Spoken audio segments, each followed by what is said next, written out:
அனைவருக்கும் வணக்கம்.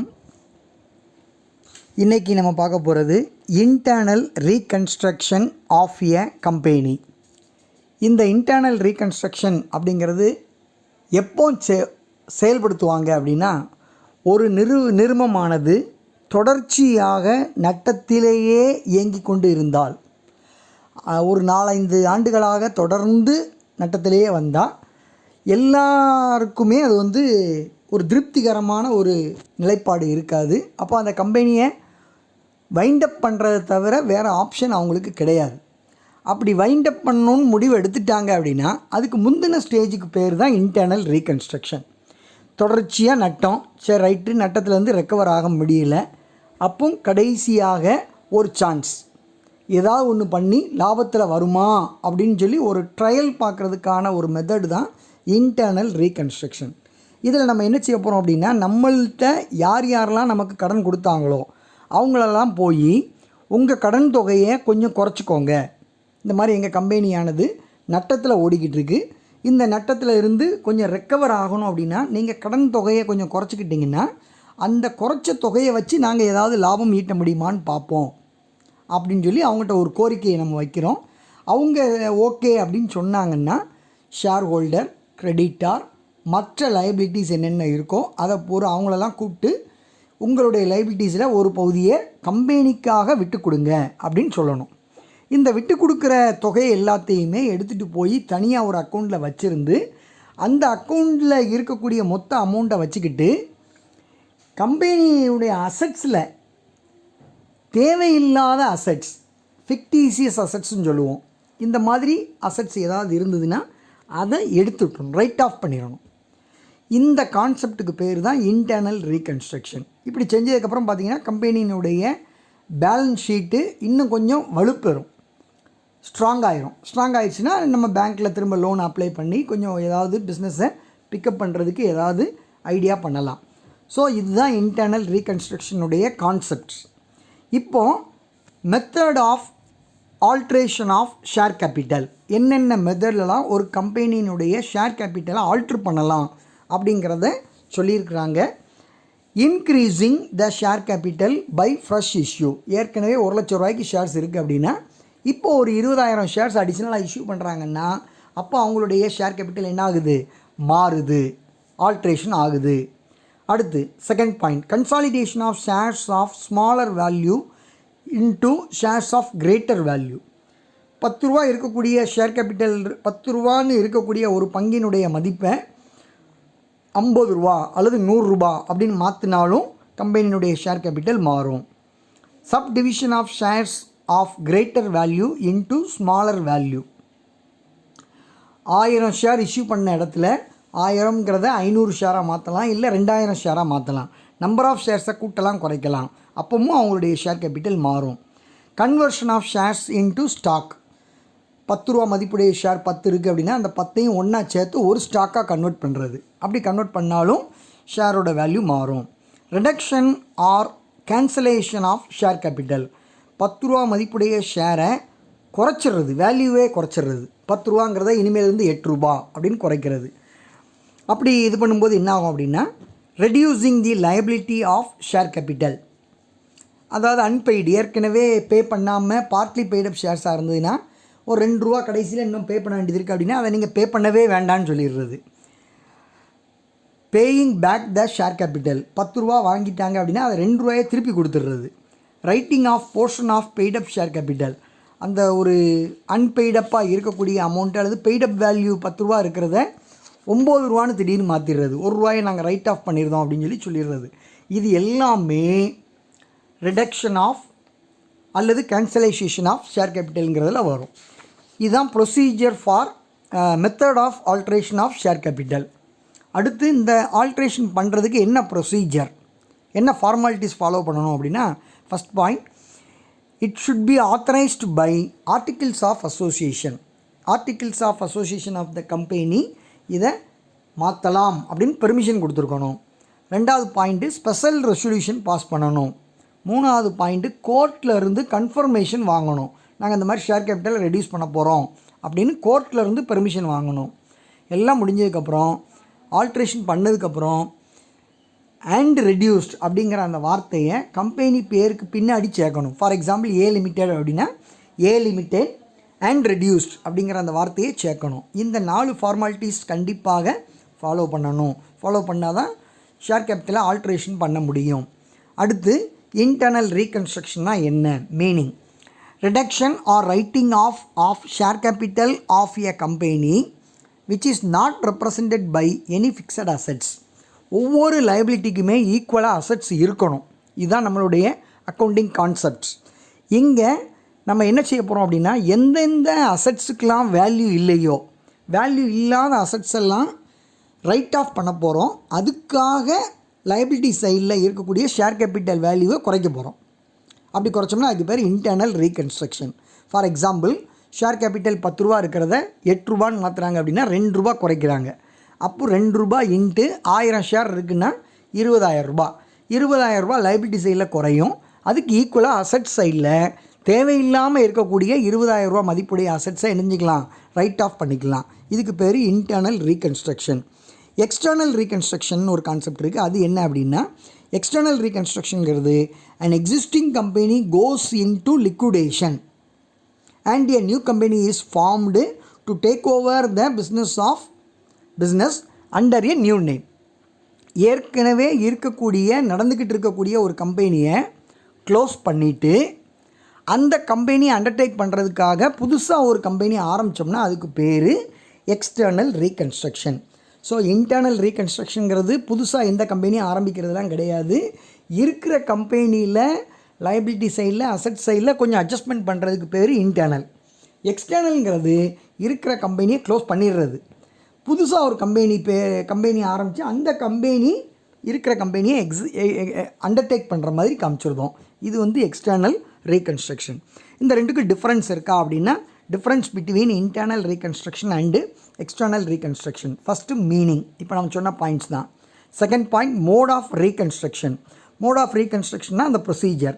Internal reconstruction பண்ணுறதுக்கு நான் சொன்ன 4 ப்ரொசீஜர் இருக்குது. ஆர்டிகிள்ஸ் ஆஃப் அசோசியேஷன் பெர்மிஷன் பண்ணணும், ஸ்பெஷல் ரெசல்யூஷன் பாஸ் பண்ணணும், கன்ஃபர்மேஷன் பை கோர்ட் வேணும், அண்ட் ரெடியூஸ்டுங்கிற வார்த்தையை சேர்க்கணும். ஆனால் எக்ஸ்டர்னல் ரீகன்ஸ்ட்ரக்ஷனில் அதெல்லாம் கிடையாது. என்ன செய்ய போகிறோம்னா, இருக்கிற கம்பெனியை க்ளோஸ் பண்ண போகிறோம், புதுசாக ஒரு கம்பெனி ஆரம்பிக்க போகிறோம். ஸோ இது ரெண்டாவது டிஃப்ரென்ஸ். மூணாவது ஸ்டேட்டஸ் ஆஃப் லயபிலிட்டிஸ்.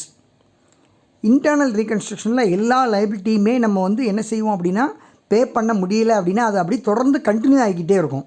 ஆனால் எக்ஸ்டர்னல் ரீகன்ஸ்ட்ரக்ஷனில் எல்லா லைபிலிட்டியுமே செட்டில் பண்ணியிருந்தோம். ஏன்னா இருக்கிற கம்பெனி க்ளோஸ் பண்ணியிருந்தோம். அப்போ எல்லா லைபிலிட்டியுமே செட்டில் ஆயிடுது. ப்ராசஸிங் டைம் இன்டர்னல் ரீகன்ஸ்ட்ரக்ஷனை பொறுத்த வரைக்கும் ரொம்ப ஸ்லோவாக இருக்கும். ஏன் அப்படின்னா, கன்ஃபர்மேஷன் ஃப்ரம் ஷேர் ஹோல்டர்ஸ் வாங்கணும், கன்ஃபர்மேஷன் ஃப்ரம் கிரெடிட்டார்ஸ் வாங்கணும், கன்ஃபர்மேஷன் ஃப்ரம் அதர் லைபிலிட்டிஸ் அவங்கள்ட்டலாம் இருந்து பெர்மிஷன் வாங்கணும். ஸோ ப்ராசஸ் வந்து ரொம்ப ஸ்லோவாக இருக்கும், ரொம்ப நாள் ஆகும். ஆனால் எக்ஸ்டர்னல் அப்படி கிடையாது. இம்மீடியட்டாக அந்த வேலை முடிஞ்சிடும். இருக்கிற கம்பெனியை டக்குன்னு க்ளோஸ் பண்ணுறோம், புதுசாக ஒரு கம்பெனி ஆரம்பிக்கிறோம். ரொம்ப ப்ரொசீஜர் கிடையாது. Set off the past losses. பழைய லாபத்தை ஃப்யூச்சரில் வர்ற ப்ராஃபிட்டில் அட்ஜஸ்ட் பண்ணலாமா அப்படின்னா, இன்டர்னல் ரீகன்ஸ்ட்ரக்ஷனில் அப்படி அட்ஜஸ்ட் பண்ணிக்கலாம். ஏற்கனவே இருக்கிற லாஸஸை அடுத்தடுத்து லாபம் வருதுன்னா அந்த லாபத்திலேருந்து நினைஞ்சிக்கலாம், அட்ஜஸ்ட் பண்ணிக்கலாம், நட்டத்தை அட்ஜஸ்ட் பண்ணலாம். ஆனால் எக்ஸ்டர்னல் ரீகன்ஸ்ட்ரக்ஷனில் அப்படிலாம் முடியாது. ஏன்னா பழைய கம்பெனி க்ளோஸ் ஆயிடுச்சு. இதுதான் இன்டர்னல் ரீகன்ஸ்ட்ரக்ஷனுக்கும் எக்ஸ்டர்னல் ரீகன்ஸ்ட்ரக்ஷனுக்கும் உள்ள டிஃப்ரென்சஸ். அந்த டிஃப்ரென்சஸ் ஒரு 4-5 பாயிண்ட் இருக்குது, பார்த்துக்கிற வேண்டியது. அடுத்து இந்த இதுக்கு என்னென்ன மாதிரி ஜேர்னல் என்ட்ரி பாஸ் பண்ணணும் அப்படின்னா, மொத்தம் ஒரு 4 என்ட்ரி இருக்குது. 4 என்ட்ரியை மனப்பாடம் பண்ணிக்கணும். First entry for reducing the share capital. Share கேபிட்டலை ரெடியூஸ் பண்ணுறது அப்படிங்கிறது என்னென்னா, ஒரு ஷேரோட வேல்யூ 10 ரூபா இருக்குன்னு வைங்க. 10 ரூபா மதிப்புடைய ஷேரை 8 ரூபான்னு கன்வெர்ட் பண்ணுறாங்க அப்படின்னு அட்ஜஸ்ட்மெண்ட்டில் சொல்லியிருப்பாங்க. அப்படி சொல்லியிருந்தாங்கன்னா அந்த 10 ரூபா வேல்யூ உள்ள ஷேர் அதுதான் ஓல்டு ஈக்விட்டி ஷேர் கேபிட்டல். 8 ரூபான்னு மாறுது பார்த்தீங்களா, அது வந்து நியூ ஈக்விட்டி ஷேர் கேபிட்டல். அப்படி நம்ம அஸ்யூம் பண்ணிக்கிட்டு first entry for reducing the share capital. Old share capital account debtor, அதாவது 10 ரூபா. 2 நியூ ஈக்விட்டி ஷேர் கேபிட்டல், அதாவது 8 ரூபா. 2 capital reduction balancing fear. So 10 ரூபா இருந்தது, இப்போ 8 ரூபாய்க்கு வந்துருச்சு. அப்போ 2 ரூபா கேபிட்டல் ரிடக்ஷனுக்கு நேரம் எழுதிடணும். அப்போ என்ன அப்படின்னா, entry old share capital account debtor, 2 new share capital, 2 capital reduction. இந்த கேபிட்டல் ரிடக்ஷனுங்கிறது டெம்பரரி அக்கௌண்ட்டு. அந்த அக்கௌண்ட்டில் இப்போதைக்கு யார் யார் எவ்வளோ ரெடியூஸ் பண்ணியிருக்காங்களோ அதை பூரா எழுதிக்கிட்டே வரணும். ரெண்டாவது entry for reducing creditors. Creditors மட்டும் இல்லை, எந்த லைபிலிட்டியாக இருந்தாலும் லைபிலிட்டிஸ் ரெடியூஸ் ஆகும்போது இந்த ரெண்டாவது entry. Creditors account debtor to capital reduction. கிரெடிட்டார்ஸுங்கிறதுல என்ன லைபிலிட்டி இருக்கோ அதை எழுதிக்கலாம். So liability account debtor to capital reduction. அவங்க கிரெடிட்டார்ஸ்னால் கிரெடிட்டார்ஸ் எவ்வளோ ரெடியூஸ் பண்ணுறாங்களோ அந்த அமௌண்ட்டை எழுதிக்க வேண்டியது. மூணாவது point, for increase the value of assets. எப்படி லைபிலிட்டிஸ் எல்லாத்துட்டையும் போய் நம்ம வேல்யூவை குறை, உங்களுடைய அமௌண்ட்டை கம்பெனிக்காக சாக்ரிஃபைஸ் பண்ணுன்னு கேட்குறோமோ அதே மாதிரி சம்டைம்ஸ் நம்மகிட்ட இருக்கக்கூடிய அசட்ஸோட வேல்யூ இப்போதைக்கு இன்றைக்கி மார்க்கெட் ரேட்டில் வேல்யூ கூட இருக்கலாம். அப்படி ஏதாவது அசட் வேல்யூ கூடுச்சுன்னா அதுக்கு ஒரு என்ட்ரி எழுதணும். Asset account debtor to capital reduction. So இந்த 3 என்ட்ரிலையுமே பார்த்தீங்கன்னா கேபிட்டல் ரிடக்ஷன் வந்து கிரெடிட் சைடில் இருக்கும். அதில் தான் நம்ம இந்த அமௌண்ட் எல்லாத்தையும் எடுத்து எழுதுகிறோம். யார் யார் எவ்வளவு சாக்ரிஃபைஸ் பண்ணியிருக்காங்க. இப்போதைக்கு அது ஒரு டெம்பரரி அக்கௌண்ட்டு. இந்த அக்கௌண்ட்டில் இருக்கக்கூடிய அமௌண்ட்டை வச்சு லாஸ்ட் என்ட்ரியில் நம்மகிட்ட இருக்கக்கூடிய அன்ரெப்ரசன்டட் அசட்ஸ், ஃபிக்டீஷியஸ் அசட்ஸ், அது எல்லாத்தையும் ரைட் ஆஃப் பண்ண போகிறோம். அப்படி ரைட் ஆஃப் பண்ணும்போது for writing off P&L account goodwill and other fixed assets entry வந்து capital reduction account debtor to profit and loss account goodwill other fixed assets முடிச்சிருக்கோம். இப்போ இந்த ரெண்டும் டேலி ஆயிரும். டெபிட்டும் கிரெடிட்டும் டேலி ஆயிரும். இன்கேஸ் டெபிட் அதிகமாக இருந்து கிரெடிட் டேலி ஆகாமல் டிஃப்ரென்ஸ் அமௌண்ட் இருக்குது அப்படின்னா அந்த டிஃப்ரென்ஸ் அமௌண்ட்டை கேபிட்டல் ரிசர்வ்னு எழுதணும். இன்கேஸ் கிரெடிட் சைடில் அமௌண்ட் அதிகமாக இருந்து டெபிட் சைடில் அமௌண்ட் கம்மியாக இருக்குது அப்படின்னா டெபிட் சைடில் குட்வில்ங்கிறத எழுதணும், அடிஷனலாக எழுதணும். So depending upon the sum last என்ட்ரியில் குட்வில்லாக கேபிட்டல் ரிசர்வாங்கிறது மாறும். இது ரெண்டும் இருக்கணும்னு அவசியம் இல்லை. சில சமயங்களில் நம்ம எவ்வளவு கேபிட்டல் ரிடக்ஷன் அக்கௌண்ட்டில் இருக்கோ அந்த அளவு மட்டுமே ரைட் ஆஃப் பண்ணியிருப்போம். ஸோ டேலி ஆகிறதுக்கான வாய்ப்புகள் அதிகம். டேலி ஆகாமல் கிரெடிட் சைடில் டிஃப்ரென்ஸ் வந்தால் கேபிட்டல் ரிடக்ஷன் எழுதணும். டேலி ஆகாமல் டெபிட் சைடில் டிஃப்ரென்ஸ் வந்தால் குட்வில் அக்கௌண்ட்டுன்னு எழுதணும். ஸோ இந்த 4 என்ட்ரியோடைய ஒரு இதை வந்து நம்ம மனப்பாடமாக படிச்சுக்கிட்டோம் அப்படின்னா இப்போ நம்ம சம் செய்கிறதுக்கு போயிடலாம். ஒரு சம் கொடுத்துருக்கேன் பாருங்கள். ஒரு சாதாரண ஒரு சம்மு, ஒரு 4 பாயிண்ட் மட்டும் இருக்குது. 30,000 equity shares of ₹10 each fully paid reduced to shares of ₹5 each fully paid. 10 ரூபா மதிப்புடைய ஷேரை 5 ரூபான்னு கொண்டு வராங்க. அப்போது பாதிக்கு பாதி ஷேரோட வேல்யூ குறையுது. அப்போது ஓல்டு ஈக்விட்டி ஷேர் கேபிட்டலில் 10 ரூபா இன்ட்டு அந்த 30,000 ஈக்விட்டி ஷேர்ஸ் இருக்குது, அதை எழுதணும். நியூ ஈக்விட்டி ஷேர் கேபிட்டலில் 5 ரூபாய்க்கு மாறி இருக்குது, அதனால் 5 இன்ட்டு 30,000 எழுதணும். மீதி உள்ளதை கேபிட்டல் ரிடக்ஷனில் எழுதிடணும். அந்த ஆன்சரில் பாருங்கள். Equity share capital account debtor 3 lakhs to equity share capital 1,50,000 to capital reduction 1,50,000. அந்த டிஃப்ரென்ஸ் அமௌண்ட்டை கேபிட்டல் ரிடக்ஷனில் எழுதியிருந்தோம். அடுத்து ரெண்டாவது point, 309% debentures of ₹1,000 each is converted into 1,500 12% debentures of 100 each. 1,300 share இருக்கிறது. இப்போ வந்து என்ன ஆகுது அப்படின்னா 300 டிபெஞ்சர் 1000 ரூபான்னு இருந்தது. இப்போ 1500 டிபெஞ்சர் 100 ரூபான்னு மாறிடுது. ஃபேஸ் வேல்யூ மாறுது, நம்பர் ஆஃப் ஷேர்ஸ் எல்லாமே மாறுது. ஸோ நம்மளுடைய எக்ஸாம்பிள் படி old debenture account debtor. Old debenture எவ்வளோன்னா 300 இன்ட்டு 1000 3 லட்சம். நியூ டிபெஞ்சர் நியூ டிபெஞ்சர் வந்து 1,500 இன்ட்டு 100, அப்போ 1,50,000. மீதி கேபிட்டல் ரிடக்ஷன் அக்கௌண்ட். ஸோ அதில் ஒரு 1,50,000 வந்துடுது. The debit balance of P&L account ₹1,50,000 preliminary expenses 30,000 were written off. இந்த அமௌண்ட்டு ரிட்டன் ஆஃப் பண்ணணும்னு சொல்லியிருக்காங்க. லாஸ்ட் என்ட்ரி அதுதான். The value of plant and stock were written down by 60,000 and 30,000 respectively. So இதெல்லாம் write off பண்ண வேண்டிய amount. அதனால் capital reduction account டெடார் மொதல் என்ட்ரியில் உள்ள 1,50,000, ரெண்டாவது என்ட்ரியில் உள்ள 1,50,000 ரெண்டையும் ஆட் பண்ணுறோம் 3 lakhs.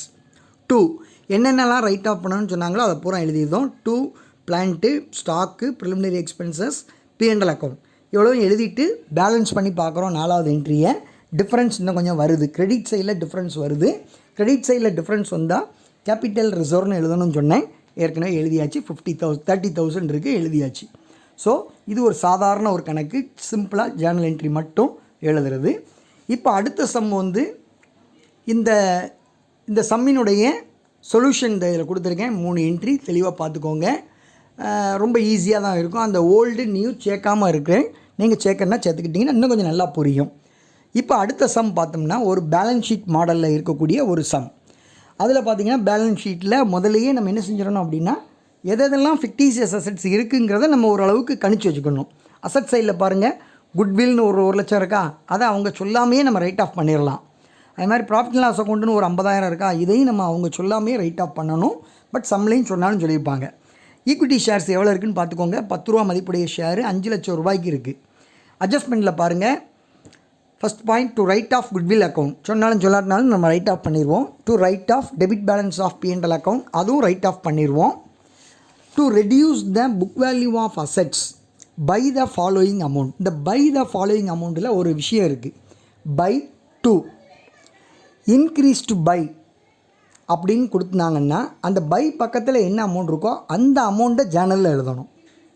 இன்க்ரீஸ் டு 2 அப்படின்னு கொடுத்து ஒரு அமௌண்ட்டு கொடுத்தாங்கன்னா பேலன்ஸ் ஷீட்டில் இருக்கிற அமௌண்ட்டுக்கும் இங்கே பக்கத்தில் இன்க்ரீஸ் டு 2 பக்கத்தில் இருக்கிற அமௌண்ட்டுக்கும் உள்ள டிஃப்ரென்ஸ் அமௌண்ட்டை ஜேர்னல் என்ட்ரியில் எழுதணும்.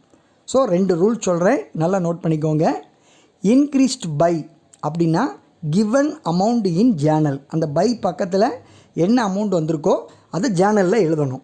இதே இது இன்க்ரீஸ்டு 2 அப்படின்னு இருந்தது அப்படின்னா இன்க்ரீஸ்டு 2 பக்கத்தில் என்ன அமௌண்ட் இருக்கோ அந்த அமௌண்ட்டுக்கும் ஏற்கனவே பேலன்ஸ் ஷீட்டில் அதே அசட்டினுடைய அல்லது லைபிலிட்டியினுடைய வேல்யூ இருக்கும், அதுக்கும் உள்ள டிஃப்ரென்ஸ் அமௌண்ட்டை ஜேர்னலில் எழுதணும்.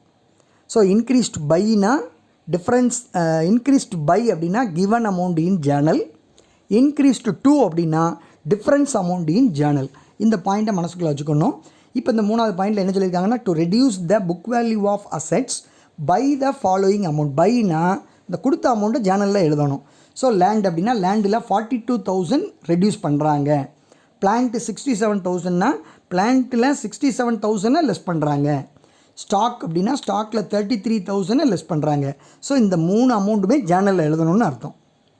To provide a bad debts reserve of 10% of the book value of debtors. Debtors வந்து 74,000 இருக்குது. 74,000ல் 10% 7,400 ஒரு ப்ரொவிஷன் ஒன்று க்ரியேட் பண்ணுங்கன்னு சொல்லியிருக்காங்க.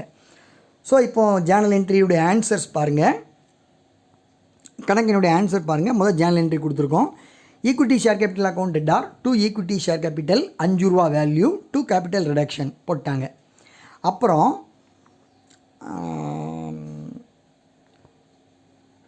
அடுத்து அதில் இருக்கக்கூடிய இன்னும் ஒரு பாயிண்ட் கணக்கில் விட்டுட்டாங்கன்னு நினைக்கிறேன்.